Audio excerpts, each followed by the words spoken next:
बच्चों, ये कहानी है 1960 के दशक की। एक छोटा सा गांव था जिसका नाम था धनपुरा।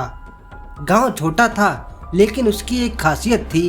वहाँ एक पुराना किला था जिसे लोग रहस्यमयी किला कहते थे। इस किले के बारे में एक कहानी मशहूर थी कि वहाँ एक राजा ने बहुत सारा खजाना छुपाया था, लेकिन उसे ढूंढ पाना किसी के लिए भी आसान नहीं था।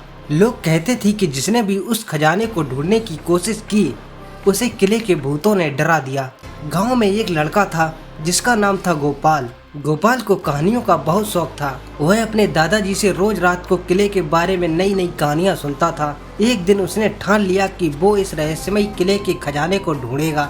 गोपाल ने अपने दो दोस्तों रमेश और सुरेश को भी इस साहसिक यात्रा में शामिल होने के लिए मना लिया। तीनों ने तय किया कि वे रात में किले में जाएंगे जब सब सो रहे होंगे। रात के अंधेरे में तीनों चुपचाप किले की ओर चल पड़े। किले के अंदर का माहौल काफी डरावना था। चारों ओर अंधेरा और सुनसान था। तभी एक आवाज आई, कौन है वहाँ?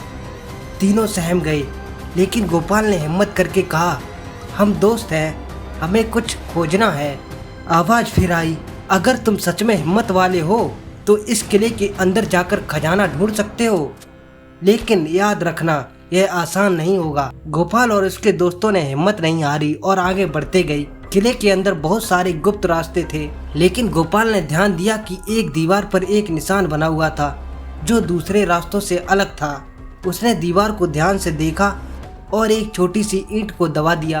अचानक दीवार का एक हिस्सा खुल गया और एक छिपा हुआ कमरा सामने आ गया। कमरे के अंदर एक पुराना सा बक्सा रखा था।